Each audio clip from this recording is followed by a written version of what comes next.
Hey, everybody, and welcome to the AI Leadership Podcast. I'm your host, as always, Sam Joseph, and today we're very lucky to have technologist Ash Lonare on the podcast. Welcome, Ash. It's great to have you with us. Hey, Samuel. Thank you so much for having me. It's a pleasure to be here. Nice one. Excellent. And well, I'm sure the question on everybody's lips, or indeed in their minds perhaps, is your technology origin story. How did you come to be involved in technology, Ash? Indeed, indeed. So I moved to UK with my dad around a couple of decades back, Hmm. and I think my story started when I was a kid. And these three-wheeler auto rickshaws in Asian countries, Oh, right? yeah. Yeah, yes. So in my whole society, there was a guy who was learning Java, and he was a rich person because both of his parents were working, which was not a general ideal situation in the society at that point of time when I was a kid. Mm-hmm. Hmm. So he was kind of from a you know wealthy family. And the first computer he bought in 1998 was, I think, from the memory, was Pentium 4. Oh, yeah. These old white big screen computers, Sure. and he brought it on this tuk-tuk. And Mm. then when he brought it, it was in the big box, right? Mm. And he was not able to get it out. And we used to live in flats, Hmm. on the second floor without lift. So he Mm. called me, Ash, can you come down and help me out? And that was the first glimpse I had with a computer in my life. Right. I saw, oh my God, this looks amazing. This looks pretty. It was like, when you're a teenager, 16, 17-year-old, and when you Mm. see your first crush, that Right. kind of feeling, right? Ah. I helped him brought that computer, desktop and CPU upstairs, and that's the only reason he let me stand in his study to Ah. while unwrapping it in front of me. Ah. And every single time he was getting that hardware out of that box, putting on the table, connecting the Mm. wires, I was so mesmerized that I thought, oh my God, this is amazing. That was the first Wow. time I have ever seen computers. Right. And how old were you at that time? I, That was. th- I think I was like 12 or 11 or Oh, okay. 12, Yeah. 13. Yep. Yeah, very, very tiny. And Yes. then my school introduced this new computers subject in our Right. school, Yeah. where we get to touch the keyboard first time, Yeah. Yeah. right? So there's like 12 or 15 computer in a computer lab, and then you get to touch this big, giant, clickable keyboards and mouse. And Mm. I just signed up to that, no questions asked. Right. And the first time I've ever, whatever the screen was around, these CC++ blue screens with the cursor on it. Right. That was the first interaction I had, and I wrote a mathematical function for calculating the fractional numbers from Right. from a series, right? Hmm. uh, and that's where my technology story started. Since then, I fought with my dad, who, Oh, usually Asian dads are very, very persuasive when it comes to career choosing. He wanted me to yes. become a doctor or a lawyer, and I Sure. chose not to go into that direction and go into computer science vertical. And then I studied computer science in university. I Hmm. did that, and then I just kept working in the same field. But yeah, that particular moment of my life always reminds me why I chose to get into become a technologist. Yes. Interesting. Fascinating. Yes. I mean, I think I was a not dissimilar age when I first saw computers. It's yeah, yeah. And I also remember the very early days at school. It was yeah, like they remember they sort of they had like one when I now I'm like I'm a little bit older. They had like one computer for the whole school that they would wheel Hmm. around into the classroom, and then a group of four of you could sit there touching the space bar and reading some things on the screen. It was just very, Yeah, not very interactive, fascinating, isn't particularly. it? Yes, yes. And I think my father was not. He was worried about me doing computer science. He didn't want me to do computer science. He was a scientist, and he felt that it was all based on this kind of ethereal memory of the computer that Mm. wasn't really real. So he Mm. didn't completely trust it. But there we go. Right. Yes. Amazing. And then so you did computer science at university. Tell us more about. that how the story went on, and did you go straight from computer science degree to technology job? What was the process as you became more and more involved in computers? So when I did my graduation, I was one of those kids who was like very tiny and like very small in height. Uh, So when you go into the prayers or in the queue, I was the one in the front because I was like very tiny and small. I got a oh, lot of bullied in this school. Also, oh, that's a story for later at some uh-huh, point. uh-huh, But that kind of person. And then I had this insecurity inside me that I'm going to be a um, not that forceful when it comes to physical power because I didn't had any. I was very tiny.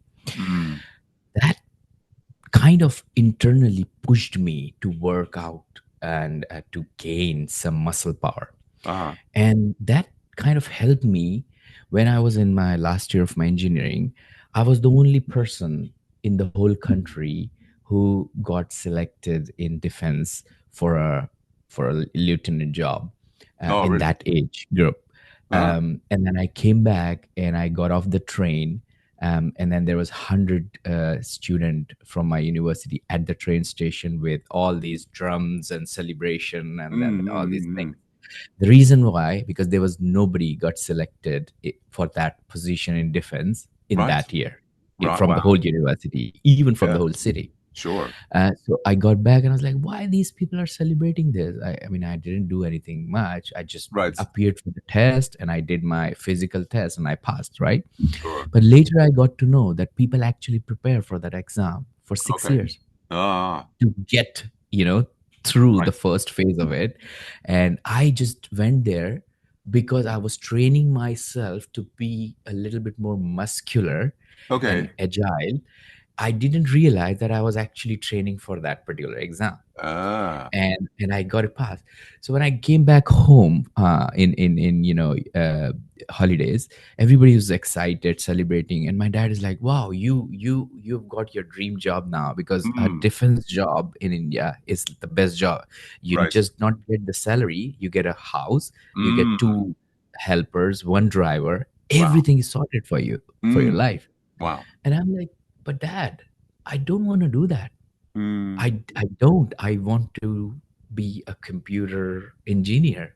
right, If you put me as a lieutenant in defense, I would be a terrible soldier or mm, whatever uh-huh, position they will put me in. But if you put me in front of computer to do something which helps people, I think that would be good."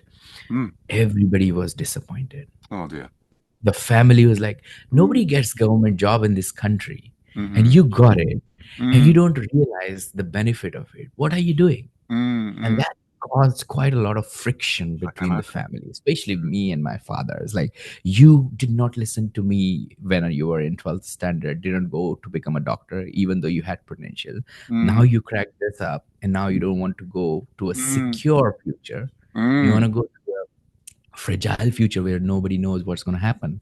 right, And suddenly in 2008, we know we had a big US crap down, right? Like the financial breakdown, right, right, the computer engineers was losing all the jobs and everything.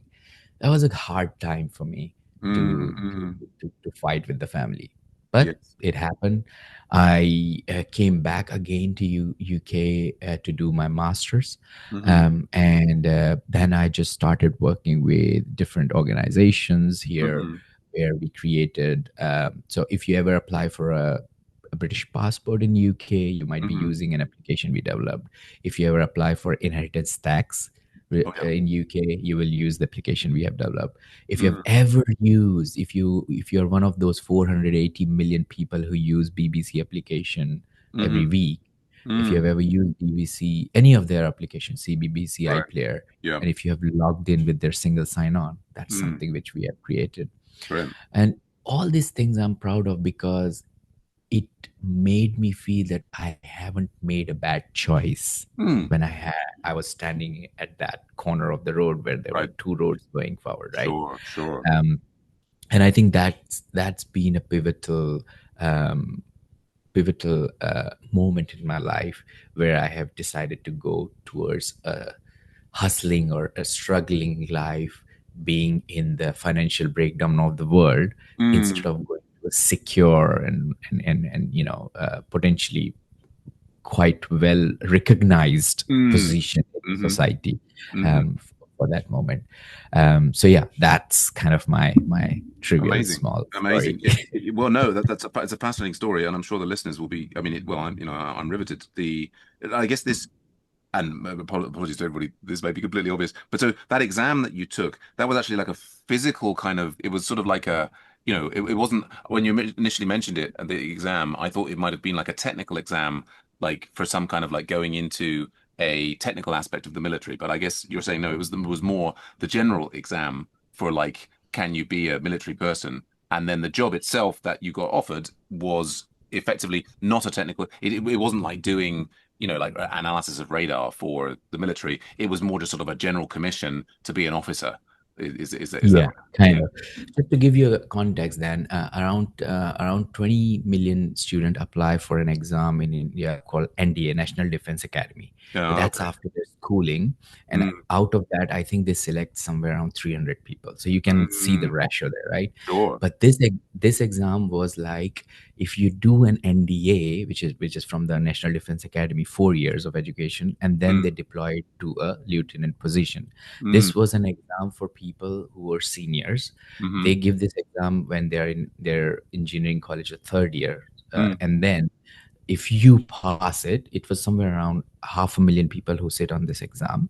But mm, if you get selected in that exam, you get a post one senior than the lieutenant post. So mm, it's basically a shortcut to be in the defense ladder mm. in India, where you can be in a position where you can become a signals engineer. In my case, that was the Okay. job offered to me, Ah, or somebody who is like sitting and looking at the satellites yeah. to track things, Right. technologists. Yeah, yeah. Oh, so Yeah, it would have been a sort of technology related position in the army, but in the defense. even though there was a technology aspect to it, it wasn't Mhm. satisfying to you. You wanted to be outside of some big structure that would be telling you exactly what to do. You wanted to kind of explore according to your own devices. Is that right? Indeed, indeed. And you have no control when you're in defense, right? Because Right. it's still considered as a dictatorship vertical in Indeed. the Asian countries, right? Where Sure. if you join defense, that means you have to do everything and anything what your boss says. Right. Yeah. Yes. Yes. And being in public schools, but I so a part of my story is because my dad used to work for health ministry. He had an opportunity to come to UK for some kind of projects. I came with Mm, him, got into a school, got bullied, coming home every day, running eyes, crying. no. My mom was like, I don't think so. This is working out for you. And Mm, that was the mm, moment I had to go back to finish my mm. study and Right. gain some muscle Yes. power. That's why I explained that story. Yeah. So it's that's why everybody was very, very pissed at me when I made that decision not to go Sure. forward with the job.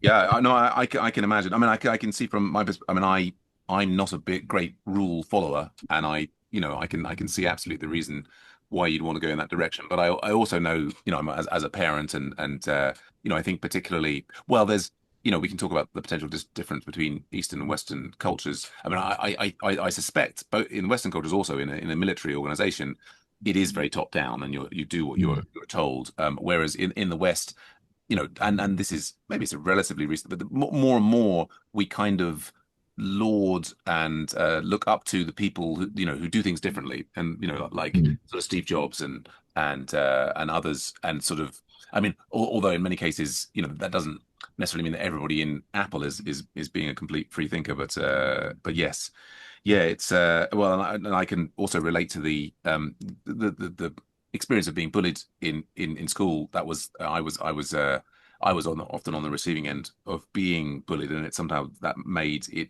easier to spend time with computers and other mm. pursuits than it did with people. So yeah, there are some parallels there. Although I mean, I was it's another thing if you're coming from a different country. But yeah, it sounds like you worked on some amazing apps, and I guess well, shall we slide it in because it sort of naturally follows, the next question, which is how is AI affecting both your life and your work? I think, by all accounts, we've had what is effectively an AI revolution in the last few years that I think is still ongoing. It still remains to be seen exactly how it will play out.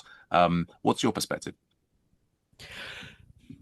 AI has completely transformed the way I think and work, I guess. Like it has allowed me to shift from manual, repetitive problem solving to Mm, creating scalable solution that can impact thousands of people, right? mm, Instead of relying solely on human capacity, mm, AI kind of enables me to build systems that provide instant, consistent, and affordable assistance. On a personal level, I must say that it has also pushed me to continuously learn and adapt mm, because pace of AI innovation is relentless. mm, So let me give you an example. My mom has a lot of friends in her mm, kitty, right? mm, And every single time, every let's say once in 6 months or a year, she used to come back from the kiddies, and then she say, "Oh, Sharma auntie's daughter got selected in Cambridge. This person's son is now in Oxford." Things like mm, that. So mm, we even though me and my brother, I have a younger brother, we both studied from very well reputed university. We never got into Oxford or Cambridge in sure. that sense, Mm, and we always had this kind of like, oh, I wish I could have been in one of these universities. So I kept applying for Oxford from last 6 years, mm, and 5 years consecutively I got rejection. mm, Either for my application was not strong enough, or mm, my research was not so strong enough, things like that. Last year, I was thinking that, okay, I will apply last time. It's the mm, sixth time, and if mm, nothing happens, that's it. I'm not made for Oxford. mm, And I applied, and this time I applied for a course in in AI. mm, I have not written even a single line about AI in my mm. application. The Okay. 3,000 word essay which we had to supply for this course was mostly about how AI is going to, change your life in future. And Mm, I just wrote about things I did with my dad in village, things I did with my friends and when I was in India, things I did mm, with my partner being in UK, with my family, friends, and how mm, I perceive them differently when the AI comes into the real world. mm, And apparently, one day, Monday morning, I received a letter from Oxford saying, "Oh, you got selected. Welcome to mm. Oxford family." And I was like, "What is happening Congratulations. here?" Mm, mm, mm, mm. I literally took a printout. I went to my mom and I said to my mom, "Mom, when is your next kitty?" And she's Uh-huh. like, "How come you are interested in my kitty? You never ask about it." Says, Yes. "You know what? I've got something for you. You can actually now talk in your kitty parties." Which is, Uh, what is it? She said, "Here we go." And then she was like, "Oh my God, you finally got it." So I think as human as we are, as down to earth people we are, AI is kind of, I see AI is like an augmenting tool for us in mhm, in in near future, where obviously there's a lot of people, not just the founder of OpenAI, Sam Altman, is, mm, you know considering that there could be a big challenge in front of us in future when it comes mm, to AI capabilities. But also, we cannot live without it anymore. Remember 1998 when Google was launched? It was mm, just launched in the city for searching for the books, and then mm, slowly it took over the whole world. I remember I was in the north of India in Manali. It's a very mm. cold place, and I couldn't walk on the mountain because it was so long. And I hired, this crossbreed of ass and horse, which they use to The, track up the the mountain. mules, yeah, yeah. The mule, yeah. And the guy who was driving my mule, I was sitting on the mule. I asked him a question, do you know Google? And he very innocently responded me back saying, oh, Googly, I know Googly. You put things in Googly and then it tells you magically everything. Mm, mm, So if a person who never used internet knew that there was a thing called Google, mm, even though he called it Googly, that is where I think that's just the part where we are with the AI. It is going to mm, affect every single aspect of our life. mm. We just have to be careful with how we are using it. Right. Yes. Yes. Well, I mean, I think it may well. One of the things, I mean, that I often, have been asking people recently, particularly that when I ask ChatGPT and Grok, uh, I think they tend to speak in very general terms. Mhm.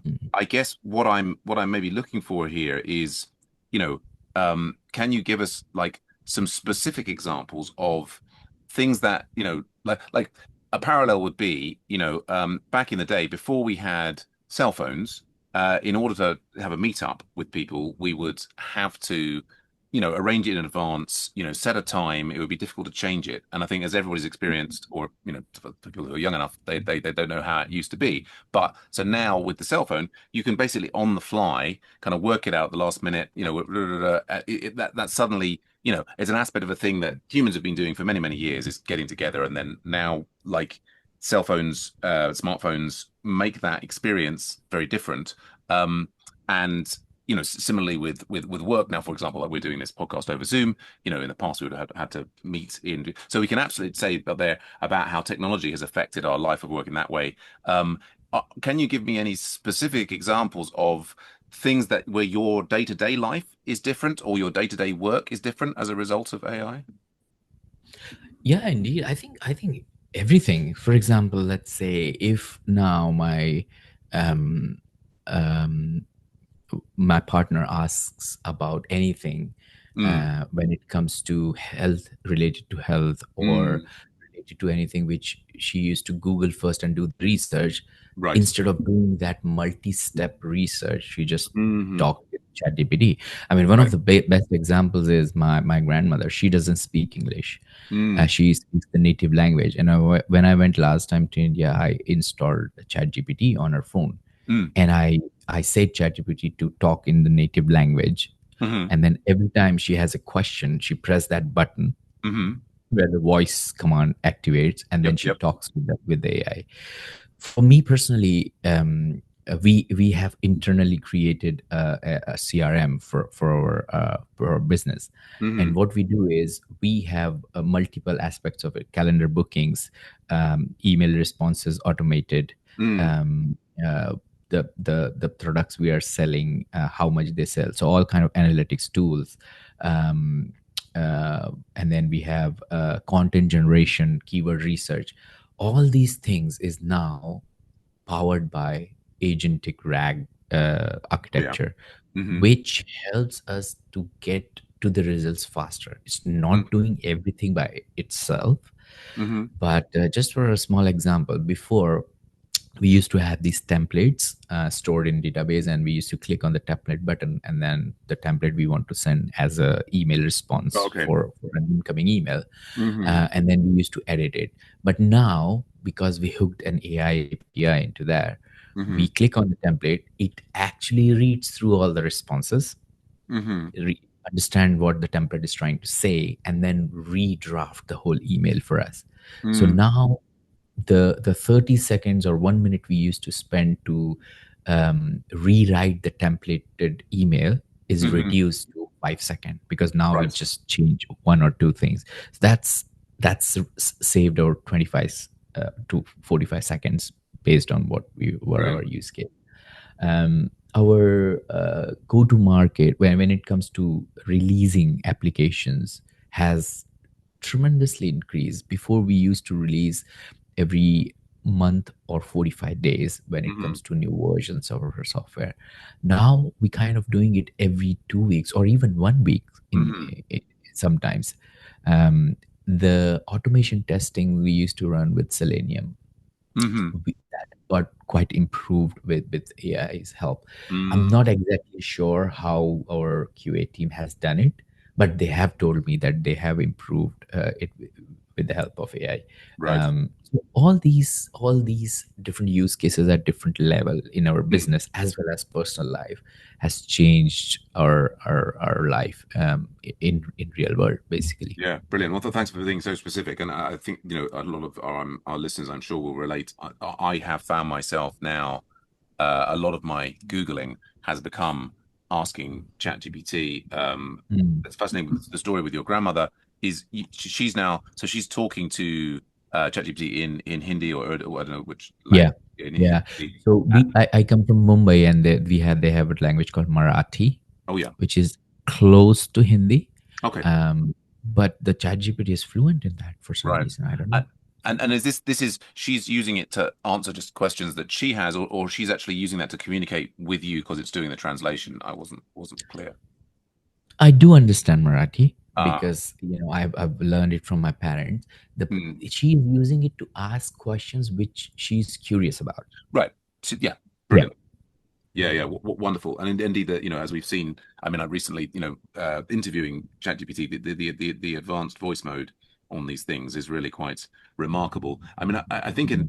an interesting, always the skeptic in my mind, I wonder to what extent we are getting, good art. Like I often feel very satisfied with the answers that I get from ChatGPT.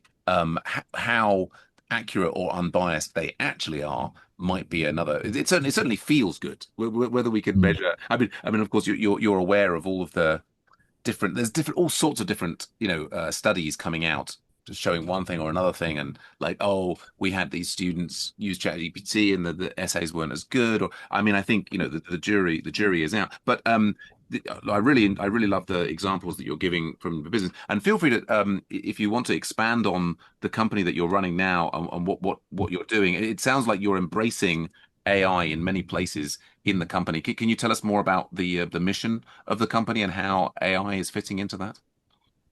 Sure thing. So we recently launched. Well, it's not live yet. It's in the process of getting live. We recently launched a new app in UK. It's called Lawyer AI Oh, yeah. UK, and the reason we launched it because of a backstory. Somebody very close to me Mm, came to me and say, you know what, Ash, this morning I got a call from my HR, and mm, I've been with the company for more than 5 years. yep. And she just mentioned that your services is not longer Mm, required. mm-hmm, And I was surprised because my line manager has given me praise in my mm, mid-year, performance mm-hmm, evaluation, mm-hmm, mm-hmm, and then all this skin. I said, okay, do you think it's happening because of any restructuring in the team, or mm-hmm, your company is losing money? I said, no, we made more than 400 million last year mm, as profit. So the company is making billions of dollars in revenue, and it's making $400 million profit. mm-hmm. If that's the profit you're making, you have substantial amount of padding left to have multiple employees. So why Sure. Mm, your employment got terminated? um, and that person was very sad. mm, The person said to me, I've spent 5 years with this organization, mm, and no sympathy or empathy. sure. So we started talking with employment lawyer in UK, and we figured out that even to have a 45 minutes discussion, Right. you end up paying 400 pounds Mm, for that mm, initial discussion sure. on the call, because they want to understand the specifics of the cases, right? So we started interacting with ChatGPT on that. What we thought that we are getting quite a lot of very good information, Yep. but where it was lacking is it was not keeping the memory as such, the information we are giving it Mm, to GPT. mm, We tried Grok, we tried Gemini, and being a technologist, we all have the pro versions of it, even though yeah. it wasn't working as expected. As you were saying, that it sometimes it hallucinate, or sometimes Mm, the mm, answers are not as the we were expecting. mm, And then I thought that, okay, this must be an issue. So I started digging a little bit, And I realized that the National Archive have 400,000 cases in their databases, Mm, which they have kept up available open source. And every time you trigger their APIs, they give mm, you an XML back with the case details, the judgment, who was the judge, and everyone. right. So I said, okay, that's pretty interesting. So we started fiddling around, and then what we did is we created a rag where Mm-hmm, we have OpenAI APIs alongside with Anthropic, mm-hmm, and then we started building this personas of different lawyers. So we listed around mm-hmm, 100 barristers, lawyers in UK who are like the top, mm-hmm, and their famous cases which they have fought from different media platforms. mm, We scraped those details, and we created these personas for these lawyers. Obviously we cannot use their names or pictures or anything yeah. like that, but Mm, similar to their experience. sure, sure. And then we started triggering this National Archive API, and Mm, started getting the information. Now there are big players in the industry, for example, Westlaw from Thomson Reuters, mm-hmm, LexisNexis from other organization who are already in this space. But we didn't want it to serve B2B organization. We wanted to create something for end customers who are yeah. like frustrated with the cost and Mm-hmm, level of stress you have to go through. So we created this summaries of these cases in our vector database, and we mm-hmm, kept it there. Then we created these different personas, and we put this LLM in the middle. mm, Now, what the app does is, first of all, once you register on the app, it creates your profile, mm-hmm, and you don't have to provide your name or age or anything. You just have to chat. It's a WhatsApp kind of yeah. app Mm-hmm, where you chat with the lawyer, select whatever specialization you need. sure. Specialization with criminal law, you need you have a tenant issue, you have an Sure. employment issue, you select it, start chatting, the Mm, app asks you your details and everything, and it builds up on the memory because it mm-hmm, saves everything on the vector. And mm, the rag is very simple. If you send a query to the LLM model doesn't have an answer to it, it goes to the vector database with the tooling. You must already know already, you're the ninja in the AI space, mm, and then it gets the answer from the database sure. if it is available, and then with the reasoning it responds back. And Mm-hmm, that is giving so much accurate and factual information based on what user have mm, provided and what the AI mm, has learned from all these cases. So from 400,000 cases, we have managed to actually um, learn about 600-ish till now, and we are doing it on a daily basis. So mm-hmm, what we do is we try to trigger one or two cases every day. We mm-hmm, download or read through the documentation, and then we train, we summarize it, the cases, and put it into our separate database. So this way, what we are trying to do is we are trying to solve this problem of hiring a lawyer or mm-hmm, barrister to just get information around what are your options for any particular right. legal scenario. Yes. And we are making it available for free on a freemium model right now Yep. for everybody who is in UK. Brilliant. And then if they chat for quite longer, we Mm-hmm, are putting £49 fee there just to get an sure. unlimited interaction with that particular case. So Okay. that's what we are doing with our solution at the moment. Brilliant. Well, thanks for sharing the details on all that, and we'll make sure to get links to the app in the show notes. It's yeah, and I think probably almost all of our listeners will, of course, know the acronym RAG or RAG, Retrieval Augmented Mm, Generation. Although I was explaining it to somebody the other day. But that, I mean, that makes perfect sense in that, as you're talking about, we've got these LLMs which are able to converse and are able to be, at least generally coherent. Um, mm, Giving them access to a sort of a legal database where, which has then been, as you say, it's all been vectorized. We now have a way of, given an initial query from a user saying, look, I have this problem with my tenants.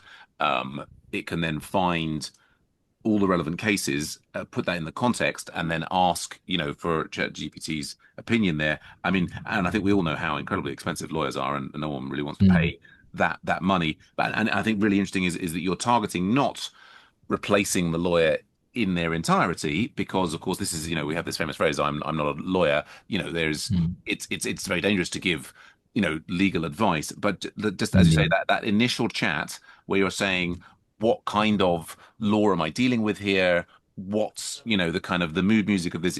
Have cases like this gone to court before? Yeah, Mm. and you presented a solution there, which seems exciting and interesting. I mean, I guess the question I would have is, um, I mean, the fear that I might have about a system like this is, how much can I rely upon the output? But presumably you have maybe your own lawyers on team, or you have a sort of some sort of quality assurance framework in order to make sure that the suggestions that the system is giving are kind of in the right area. Is that what I'm Yeah, thinking you're of? Yeah. absolutely right. So one of the biggest challenge we had is to not use legal advice anywhere, not Hmm. in the app, not on the website landing page, or even the FAQs, or any help sections.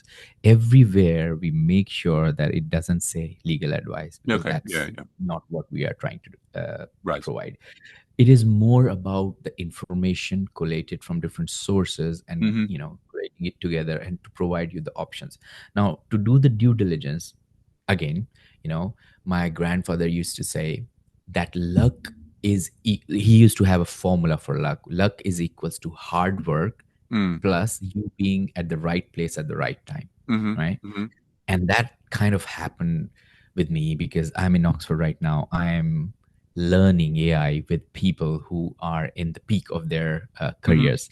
Hmm. That's where I met really senior lawyers, barristers from Mm. different parts of Europe, not just England and Mm. Scotland.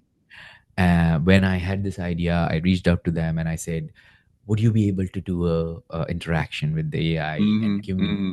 your feedback, how it is doing, what kind of flaws it has, how do we improve it? So I added them onto the test flight just so that they can, Yep. Yep. use the app and interact with it. And the response I got is, okay, initially when we didn't had the summaries of these cases from National Archive, Mm. it was Mm. giving very general advice. But the Hmm. more and more summaries we had, it had more context to it. It has more understanding of it. It has Mm. started giving us more specific understanding. And Mm. then that chat, we had a consent from them that all the chat you're doing, can we look at it and then improve Hmm. all the prompt engineering in our Mm. process Mm. so that we get very specific filtered and to the point answers, and they agreed to it. And that's why we improve our initial prompt or system prompt right now Mm. is Mm. more than 10,000 words, because it wants to make sure Yeah. that it is very specific, very to the point, and it makes sure that it keeps reminding people who are using the app that it's not a legal advice, Right. it's Right. information Yeah. from all these places. From a Yeah. due diligence perspective, we had this opportunity to have this brilliant mind to test Mm. our apps Mm. at the initial level, and I'm sure so we are in a position where we are talking with some very senior legal representative to Mm. be on board as a legal advisors on the Hmm. board Hmm. for our team. And then obviously we will make sure that we take all these inputs from their side and make sure that we are not providing any false or inaccurate information on Yeah. that. Yes. Yes. Well, I mean, fascinating stuff. And of course, I think without the modern AI, the LLMs, this would be a very, very difficult system to have, Mm, 5 years ago, to try and have developed something like this. It's interesting what you say about the lack of memory. I mean, as a programmer, I mean, I am finding that I'm hardly writing code at all anymore. It's all being, I'm using the AI to write it. What is strange is how, as I do it more and more, there it does seem to have, in the short term, a failure to learn my preferences. I mean, I assume that at some point someone is going to really crack this, in a general sense, for programming support. It seems like it's sort of ridiculous how the frequency with which I have to draw the programming assistants back to what my preferences are. I guess the yeah yeah, I'm sort of struggling there with in my mind about the direction in which to take that point. It's the And I guess, yeah, what it feels like at the moment is that, at least on the programming assistant side, is we've got a loop whereby maybe in the medium term, like these folks like Cursor will have a year's worth of material, and then they work out how to improve the system somewhat. It's sort of there's a frustrating difference at the moment with the programming assistants seeming to forget rules that you're trying to get them to focus on. I mean, that was partly you mentioned the 10,000 line system prompt.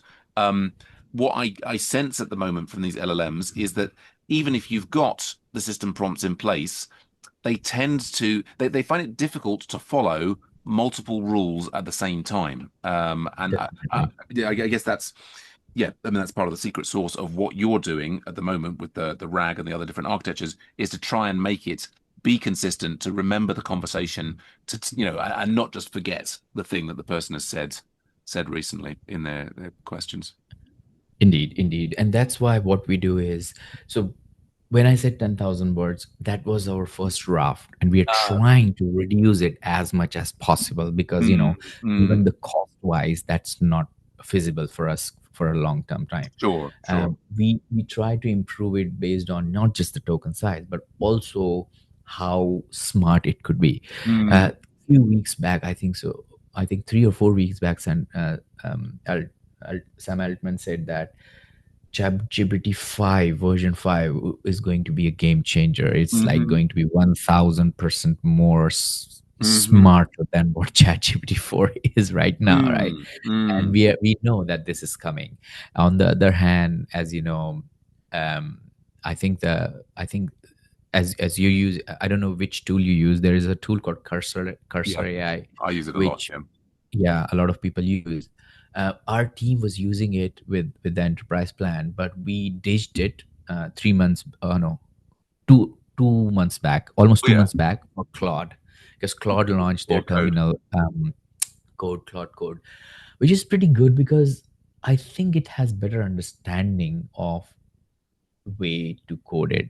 So Mm, most of the engineers in house we have, they are more focused mm, on making sure that the AI is doing the right job and hmm testing it properly. hmm I think going forward in 2027-ish, close to 2 years from now, mm, we will be hardly doing any programming in our mm. life. What we will be doing is we'll be checking You're if the right. programming done by AI is correct or not, and testing Mm, and potentially debugging things which yeah. is not made correctly, right? And that's where we are heading towards soon. Yeah. Yeah. Absolutely. Yeah. I mean, it's interesting. I mean, I've used Claude Code a lot and Cursor. I find myself at the moment. I tend to use Cursor because I like the IDE integration and I lock it to Claude Code. Although other times I'll lock it to Gemini 2.5 Pro. I notice that there is I think I find particular distinctions between the different models, and if I'm trying to deal with something that's graphical based, I think Gemini has the edge. For Mm, code, I think it is Claude 4. And I think the cursor in default, in order to get the fastest response time, it actually switches between, as you probably know, different models. And I found that as I think been, although I guess that's great for a fast response and it's good for effectively Cursor the company saving money. I think it leads to inconsistent results. But yeah, as you say, for Sam Altman with GPT-5, I mean, he, like usually people talk about game changers, I just sort of dismiss them of I'll wait and see, I mean, but that was the thing. The yeah. the, the the difference between GPT-3 and GPT-4 was night and day, was absolutely night and day. So it's going to be Mm. exciting times to see what comes in this fast moving environment. But that's, I mean, it's a great conversation. I'm really, I'm loving hearing about your background and this latest app that you've developed. But you're the CEO of this company. Can you tell us about your approach to leadership for humans and for AIs? Sure thing. And this is what I again want to reiterate, that it's the luck element of it, right? Being, if you're doing consistent hard work, plus if being at the right place at the right time. Mm, Because I'm learning AI from the lens of entrepreneurship, and from the leadership perspective in Oxford right now, Mm. I look at these use cases and scenarios from a perspective. So first of all, in Oxford, we don't learn anything about programming or creating LLMs or anything. Mm-hmm. The whole long 1 year course is mostly focused on how things is going to change in real world. Strategy, strategy, strategy. Oh, That's what okay. we learn. Okay. And what I learned is not necessarily if you provide a lot of training to a model, the model could get smarter. It's not necessary. Mm. It depends upon use case to use case, Sure. right? There Sure. are models available in the world who are trained on a very basic data set, and they're smarter than the Mm-hmm. models who are trained to a billion data Mm-hmm. sets, right? Mm-hmm. Also the parameters, the weights, etc.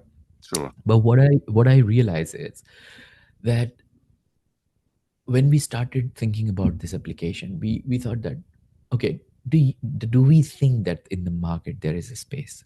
And we did quick searches. We called some lawyer organizations. We understood that yes, there is a problem of understanding what are your different options for any Mm-hmm. particular scenario in the legal Mm-hmm. world. But Mm. the challenge is the trust. Mm-hmm. If I tell to my friend that you have these two options, that friend might not trust me because I'm not a Of course. lawyer, Mm-hmm. right? I'm a friend. He will Sure. say, oh, he's saying that because he cares for me. Right. But if he goes and pays to a lawyer 400 pounds, and that lawyer says to this person the same thing which I said Yeah. predominantly, you'll trust it because the Yeah. credibility is there, right? Sure. What's happening with other verticals here? Did we believed ChatGPT or generative AI that it's gonna generate the good quality code initially when it was launched, Mm. when it was before three, or I don't know, when the Anthropic was in initial stage? There was a doubt, but then we kept using it. Mm-hmm. It Mm-hmm. kept blowing our mind, and now we know that there, in most of the cases, it kind of generate okay code we Mm-hmm. can trust. And Mm-hmm. then on that okay code, if you put a human there, we Mm-hmm. can put it to production. Mm-hmm. There's a lot of apps now you can see in App Store or Google Store, which is totally built by people Mm-hmm. who doesn't know anything about programming, right? Mm. So the trust actually builds Mm. slowly when you understand how the technology works. When the car were launched first time, Mm. nobody wanted to get rid of their horse carts. Mm-hmm. Mm-hmm. Even London, 1920, there was piles of horse shit everywhere on the road. Mm-hmm. The council was very, very frustrated with the fact that didn't had enough resources to Mm. remove this horse shit. But suddenly, the Mm-hmm. car was invented. People started driving it, and it disappeared. Mm-hmm. Nobody even took care of it. And the reason for that happened is because the thought process of humans adapting a new technology changed.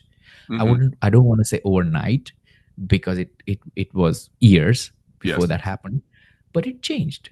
And that is where we are right now in our current world. Yeah.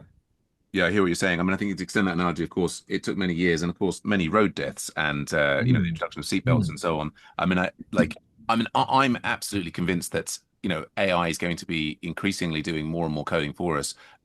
My day-to-day experience is that I think you have to be very careful taking code that's been written by an AI and putting that into production. I mean, I think the people. Well, it's an interesting question about I think people who don't have any experience doing coding now getting into coding via AI. I mean, that's great. I think they need to learn a lot of, you know, at this stage that it's currently at. I think there's a lot of painful lessons that they will learn through that process. But hopefully, they won't we won't cause any fatalities. I think we've definitely got to be very careful. and But yeah, go on. well, I was just saying that. go on. No, I was just saying that this other side of the spectrum is also similar. So I do a lot of recruitment. I interview graduates and Right. freshers, right? And the problem I'm facing right now is when I ask a simple, fundamental question about programming: what is object? What is inheritance? What is Mm, object oriented classes, etc. And usually the students or the freshers, graduates will be, well, why do you want to know that? just give us the exercise, we will do Mm, it. That's how all the organizations are hiring now. You give us a hackers code exercise, we do it mm, in front of you, and then based on that you take our behavioral interview and then do it.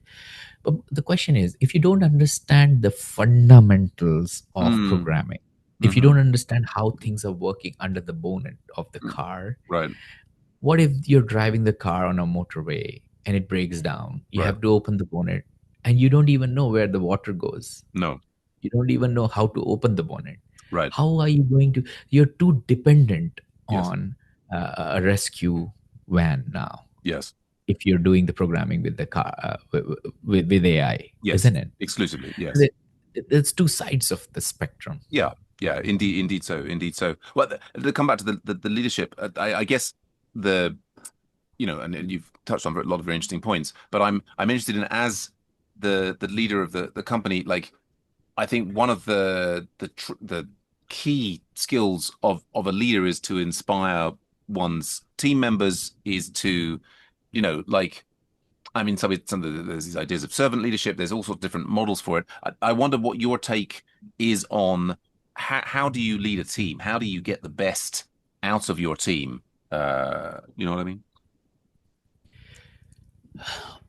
One thing I have learned being myself a software engineer. So I started with C++ programming back in the days in Mm, 2007. And one thing I have learned that every time I had an idea, um, it was heard because software industry has always been a welcoming and an industry where you have respect from other colleagues and the bosses, mm, but not necessarily it was listened. mm-hmm, So people will hear you, but when it mm, comes to having those idea a platform, that's quite difficult. And I mm, really really like Spotify's work culture. So I mm, did a little bit of research, and I found out that they have very small teams in house, and obviously we have a very small team in our mm, organization, mm. and they give them 10%. I think Google also have the similar Yeah, the kind 10 of or work 20%. culture in there. Yeah, They time. give you 10% of your time to work on your personal projects, right? Mm, We all know that Amazon Prime was a personal project in Amazon. mm, Even AWS was a personal project in Amazon, right? They mm, both become billion-dollar companies. right. Um, in order to inspire the team, we have a very simple rule. We do not put any timelines or deadlines because we are a product company on the Mm-hmm, features. We ask our engineers, what do you think, in your opinion, this could be delivered by? mm-hmm, Right? And that's not mm, a line on the rock. Obviously, if you find out, uncover a mm. technical debt or something which could take more longer, you're free to increase or Interesting. overestimate or underestimate things. Yeah. But what they like is the freedom of choosing the way they want to do things. Mm, We always have. I love whiteboarding. So I mm, always have these sessions with my colleagues where we do a whiteboarding session about around however we want to solve a particular problem. mm-hmm, We do mm-hmm, whiteboard, and doesn't matter if you're just joined the team or doesn't matter if you're mm-hmm. very senior in leadership. Sure, sure. You have an idea, don't throw it around, just discuss it with your colleagues as Mm, friends and say mm, why you want to do it and what will be pro and cons, and based on that we all make decisions. yeah, And what we found out that the greatest idea comes from the ends of the organization, right. Yeah. because we don't have like a hierarchical order in our organization. Mm-hmm. Everybody is like same, right? Right. You have a flat And structure. yeah, and that gives them a confidence Mm, of that they're not just getting heard, but they've been listened to. mm. Well, I absolutely love that. I mean, I have to say, if I'd asked a very, very advanced AI to come up with, an approach to leadership that I would like support, then I absolutely love that. Very, very close to my heart. I guess the I mean, it sounds absolutely great to me. I guess the challenge that I would imagine in a company structure, depending on if you've got investors, traditional investors are often quite keen on timelines, and so I can Mm, imagine how, like, as I say, to get the best ideas. and the best working environment, you might employ this. How do you deal with the tension from perhaps people above you, so to speak, that they're really keen on timelines, or is that not a problem that you're facing? For now, it's not, because most of the investors we have is friends and family. Okay. Yeah. But I totally get that the timelines comes into play Yeah. in a drastical manner when it is mostly about VC money, right? Mm, But we mm, came up with a hack for that, and it might sound very weird to you, but time to time we feel that if we have too much workload, mm, and we are discussing in leadership that we should hire more engineers or we should have more head counts, mm, what we do is we figure out a number, mm, let's say 50,000 pounds, and then we split it into small packs. mm, We have engineers who are working in house, they know in and out everything in our systems. mm, And what we do is we say, if you guys are happy, then come join us on a weekend, let's say for Saturday, mm, work on the project on this particular element, and you get paid double what you get paid in your salary per mm, hour. So mm, they know all the system in and out. They have all the access, no training required. mm, They work as per their wish and availability on mm, weekends mm, based on their happiness ratio, right? If mm, somebody wants to work, they come, they make double the money. If mm, somebody wants, they don't want to come, they will not. mm, But we give this opportunity to them. You would be surprised that we actually saved money doing that. mm. Because if we would have hired an extra person to the Right. job, Sure. that would have taken us, train the person, take Sure. it to the next level, and give the accesses, hardware, everything. But this gave us so much more peace of mind that we Mm. just keep doing it whenever there is a crunch of time Interesting. deadlines. Interesting. Yeah. Yeah. Yeah. No, that well, it's almost like you're kind of you've got like a sort of mini hackathons that you're running Yeah. within the company. Very interesting. Yeah. Very interesting. Yeah. Yeah. Well, no, I mean, I think all power to you. I very much hope as you expand, you can keep this culture and these approaches. I mean, I think as I mean, I can see well, maybe we'll talk another time about yeah, like when you've got to the next level, how those weekend mini hackathons are going. But it's fast. Thank you so much for sharing those details, Ash. I really appreciate it. But of course, time moves on. Let's straight on to the next question, which is Mhm. you know in the last few weeks and months, is there an exciting tech hack that you've found to, I mean, you've talked already about, using ChatGPT for health questions, but could be at work, could be in your daily life. Is there some new way that you've found of using the latest AI to get a little extra bang for your buck that you're excited to tell us about? I think one of the big exciting moment was, I think, the new browser from Perplexity. I don't know if you've heard about it. I know Perplexity, they've got a new browser. Yeah, go on. Yeah. So I think I'm very excited to use it. I have learned about it. I've been doing a little bit of research on it, Oh, how it yeah. could help me out to do the different tasks on a Mm, daily basis. So mm, I'm looking forward to it and get it, configured in a way that it could do some jobs which is kind of repetitive for me. mm, mm. So I do, as a hobby, I do run a founders podcast, which is quite well Oh, known cool. in our podcast industry. Brilliant. We got around 14 season already, and we are recording the next one now. Amazing. And it takes, and you as a podcaster, you know that it takes a lot of effort, scheduling, getting the questions right, Mm, having things in the right place for the podcast, right? So mm, I'm thinking to use that browser to do all these research, scheduling, and all these kind of things for me, because mm. it's a hobby. I'm not making any money from it, right? Sure, sure. I want to make sure that it's done, most of it at least. So I enjoy talking to founders, and that's Mm, why I created mm, that podcast. So I want to keep that the mhm. most valuable thing for me for that whole Sure. concept of podcasting, and then remaining all repetitive tasks, I want to hand it over to AI at must at at at the level where I feel that, okay, this is the least I have to do as a human, and then AI Yes. can replace me for the repetitive task. Yeah. That is what I'm very excited about for coming weeks. Brilliant. Brilliant. Yeah, we'll have to get your podcast into the show notes so that other people can check that out. Yeah, I mean, well, you saying that I've been very excited about the possibilities with the new Chat GPT agent system. Um, Hmm. because I've got my own sort of hobby things which are to do with like comedy and running a comedy night and booking the comedians, and there's a lot of repetitive tasks in that I've been using AI to build tools to try and automate that. I mean, I was incredibly impressed the other week when I was interacting with OpenAI as I think operator via email. Like we'd had a problem, got locked out of our account. The flow, the communication backwards and forwards via email with their operator system was, if I hadn't known it, I would have said I was talking to a human. I mean, ironically, Mhm. it still didn't finish the problem, but I felt heard, shall we Mhm. say? That they've made Operator available now to like Plus and Pro users.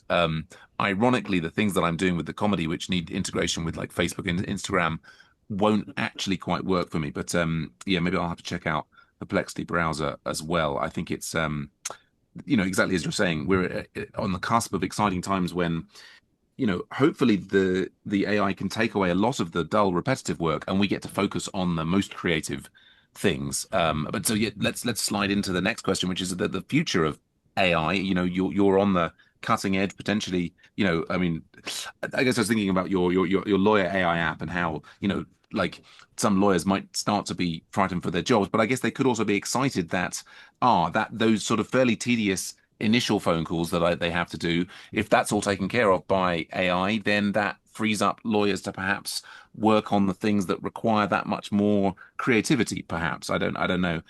How do you see AI evolving going forward over the next year, 5 years, 10 years? No one's got a crystal ball, but I'm really interested in your perspective.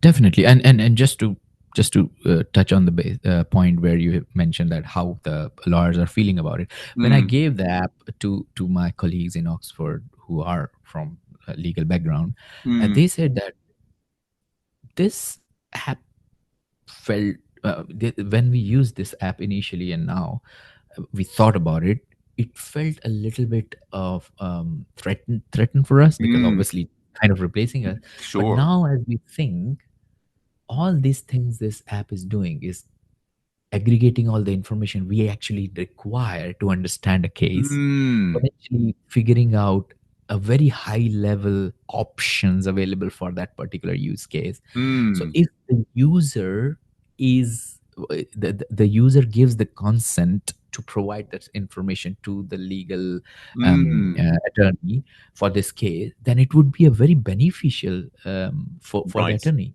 Yeah. So for this 49 pounds, you're not just actually providing the options to the end user, but you're also creating this whole pack of information which could be handed over To to the the lawyer. legal counsel Yeah. so that they can help the user better Brilliant. in a way. Yeah. So Yeah. we are thinking like maybe in future there is a potential that it kind of becomes a marketplace Yeah. where you can actually find real life real world Brilliant. attorneys Yeah. for your cases, right? Mm, mm, And to answer the second part of your question is mm, around how where we are looking in the future is, I think as when we had our internet revolution, when Google was launched, every we had this dot-com bubble, right? mm, And it got so much investment from different investors. Now you go into any VC pitching event, every single app or platform is AI powered, sure. right? Even though there's Yeah. nothing, they just put AI powered there. Yeah. Yeah. What we need to do is we need to do more experiments. The Mm, more experiment we do, the more failures we have, the more understanding we will have how AI could be used in our real world. mm, And I think by doing this experiment, we understand the real potential of this AI, and that's where I think we are moving. We are doing quite a lot of experiments, to be honest. If mm, you go around sure. and see, Yeah. might not work as per your expectation, Uh-huh. but at some point you will see something better coming along the same lines. Yeah. Yeah. Well, I think, yeah, the technology is there to be explored with. Yeah, no, really interesting to hear about, the way the lawyers and their reactions and the way it could evolve. But I wonder when we think about the future of AI. I mean, if you think about the world from in 5 years or 10 years or even 50 years, do you see, a harmonious relationship between AI and humans? So, for example, you could say, as we were sort of alluding to, like lots of really, really, really tedious work has been automated. We've got these friendly, helpful, assistants like, the Jarvis from, that helps Iron Man or these other kind of characters, and that's one way of saying it. Or we could be saying like we go towards 2001 and there's HAL and we have to we start to have these, more and more power being accumulated by the AIs, and there are, there are sort of critical points where, things go wrong. I mean, do you feel optimistic that it's just going to, keep getting better and better and we're going to have this wonderful collaboration between human and AI, or is something more difficult going to happen? How do you see it?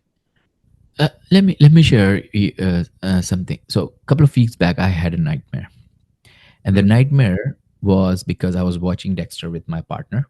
Oh yeah. I don't know if you are a fan of Dexter or not, Mm. but after that, I was on my phone scrolling through my social media, and I saw, um, I think it was Daily Mail or Independent, one of Hmm. the news Yeah. channels.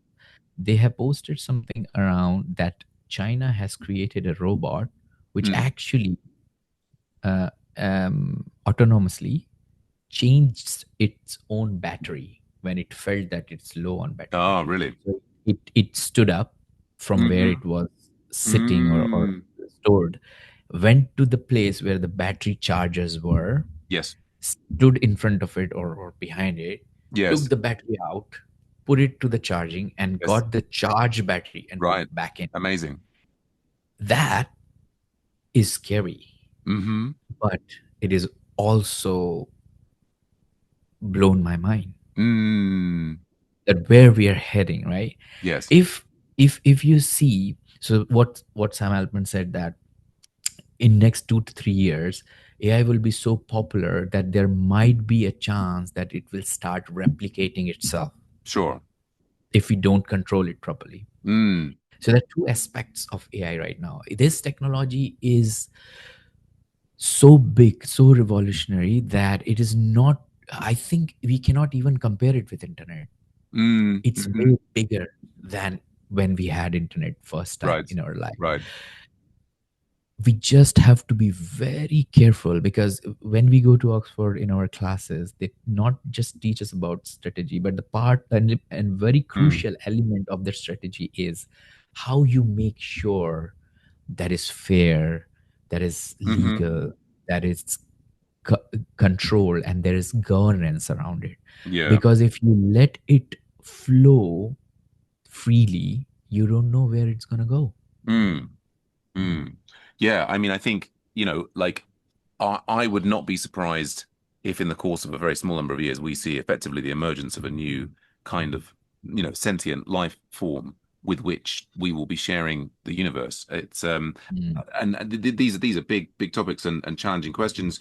Do you have a like? And I think some people feel that the genie is out of the bottle and there's no way to control it. It's going to, it's just going to take like that thing, the little science, for example, as we've talked about in the podcast before. I think with Gemini coming up with a new way of doing matrix multiplication that actually makes it, saves Google a lot of money and makes it faster for them to train the next round of Gemini. There's a sort of like a virtuous cycle whereby the power that these things have enable them to become more and more powerful. Do you, I mean, it's an ongoing area, but do you think is there some clear course that humanity can take to keep these things fair and ethical, or is it just going to be a big rat race and we'll have to see what comes out in the wash? In my opinion, I would say that, again, we have to keep doing the experiments and understand Mm, how it reacts. But again, as we see a lot of big organizations like Meta, they have refused to sign the EU AI Act. mm, This news hmm. was released, I think, yesterday or day before Yeah, yesterday. yeah. That is a bit of concern to me, that Mm, a company whose products we are using on a daily basis, like WhatsApp, everyone uses it. yep. And if they're not signing the act, then it raises questions, right? Why not if Mm, everybody else is? And mm, what are your concerns about it? And Meta has been bad mouth, or maybe exploited by external organization to breach into the data which they store for us, because we mm, are the product for Meta, right? We mm, use their product, we are the product. And that raises a concern. So I think, yes, we have to work in in a sync with not just the private organizations but also the governments, so mm, that we can, I don't want to use the word control, but mm, at least have a proper channel mm-hmm. to utilize this powerful technology in favor of humankind Right. instead of going against it. Brilliant. Brilliant. Well, wonderful, wonderful. Which I think brings us nicely onto our final question, which is the big one, is, in your opinion, and this, the answer could be religious, spiritual, or just could be, what gets you through the day. But what does it all mean? This life, this universe, and everything that we're experiencing. How do you make sense of it? So me and my partner, whenever we go walking in Hyde Park, we always talk about this, Mm, because she is in life science and I'm in tech, mm, and this comes across quite a lot of time, and we always say, you know what, I think we will be the only generation alive in future who have not just seen a music player with a cassette, who mm-hmm. has not just seen converted it into a disc, CD, or Yes. Blu-ray, but also the USB and now cloud computing. We Mm-hmm. might be the only generation who will see our conscious stored somewhere in a Right. cloud. Mm-hmm. Mm-hmm. We might be. Could be. Could be. Yeah. Yeah, absolutely. And I think, but then so for you, like, I mean, I'm fascinated by, you know, certain perspectives which, counter to the sort of logical positivist scientific perspective, which say, like there is this real universe out there that we all have only a partial perspective on. But there's this real universe that exists, but there are, other schools of thoughts that it's consciousness first. I mean, do you I mean, when you say yeah, I mean, I think you're absolutely right. We could be the first generation that can have their consciousness uploaded. Would you embrace that? Are you excited about the idea of kind of living eternally in a machine, or yeah, what do you think there's going to be reincarnation? Do you like is this life just like a hard cold 70 years, and it's only if you can upload your consciousness into a computer that you'll get immortal life, or yeah, what's your sort of spiritual religious perspective on these things? I think so. I come from a family where I've been raised with millions of gods and goddesses, and we Right. worship women's and ladies, and then we have gods with elephant face Yes. and monkey face, all this, right? Yeah. And I've been raised in that culture, and I have this belief inside, in depth in my heart, that Mm, if you fidget around the principles of nature, how the nature works, right? mm, Because I believe there is, I mean, I'm not saying that there is a God, but I think there's something which mm, created this universe. It could be the black hole which created the universe, or it's the other mm. way around with the blast, Sure. but there's something which created this universe. Yeah. And that something, let's say for this conversation, we call it God, Or Atman. has, yeah, or yeah, anything, that person has given us some fundamental rules, Mm, and when we break these rules, catastrophic things happen. mm. So I am excited that we might be the first generation where our conscious will be saved in some computer cloud. Right. But I also understand that if we break the law of nature, it will Uh-huh. not work in our favor. Mm. And that's my personal perspective, Okay. by the way. And Yeah. and so do you think that if we were uploading our consciousnesses into the cloud computing, that would break a law of nature, or it would be going with the law of nature? I think it's a bit of gray area, because how Uh, are you going to use that consciousness? For example, if I have a Bill Gates consciousness and I have access to it, or if I uh, have uh-huh. I don't know, Elon Musk consciousness and I'm using it with the $20 subscription, Mm, is it going to benefit humankind, or is it like I'm using it for my own personal mm, favor or things mm, like that? It all mm. depends upon the perspective and what's the usage of it. Interesting, fascinating, fascinating. Yeah, I mean, well, Adam, thanks so much for sharing, your background there. I've become very interested in Hindu philosophy recently, partly through the teachings of Ram Dass and the idea of this kind of universal consciousness that potentially connects us all.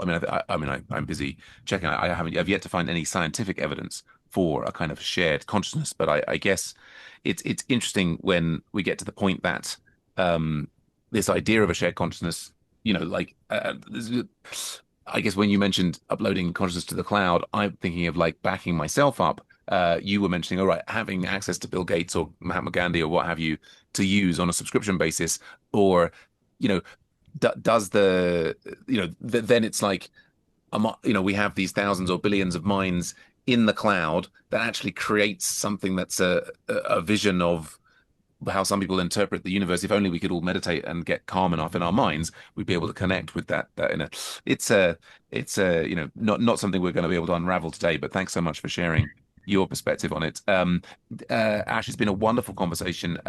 Do you like we'll get various things, you've mentioned various things like your podcast and the new lawyer AI. Is there anything else that you'd like to promote to the listeners, ways that people can get in touch with you, other things that you've got that you're doing and coming up soon? No, I mean, I love talking to founders. So if you are a founder of a new startup, or if you're building something, feel free to reach out to me at founderspodcast.uk. Mm, I'm always available there. I love talking with people who have ideas and they're trying to execute it, because, idea and execution is the core of any mm, business. mm. If you have any questions related to um, how I can help with your startup, or anything related to Oxford, I'll be Mm. happy to answer. Brilliant, brilliant. Well, thanks, Ash, and thanks everyone. And that wraps up this episode of AI Leadership. If you'd like to be on the podcast or join the Rebel AI community that it all started from, please don't hesitate to reach out to me, Sam Joseph. That's sam@neurogrid.com, and we'll be in your ears again real soon. Finally, big thanks to our guest today, Ash Lonare. Thank you so much, Samuel, for having me. It was a pleasure being with you.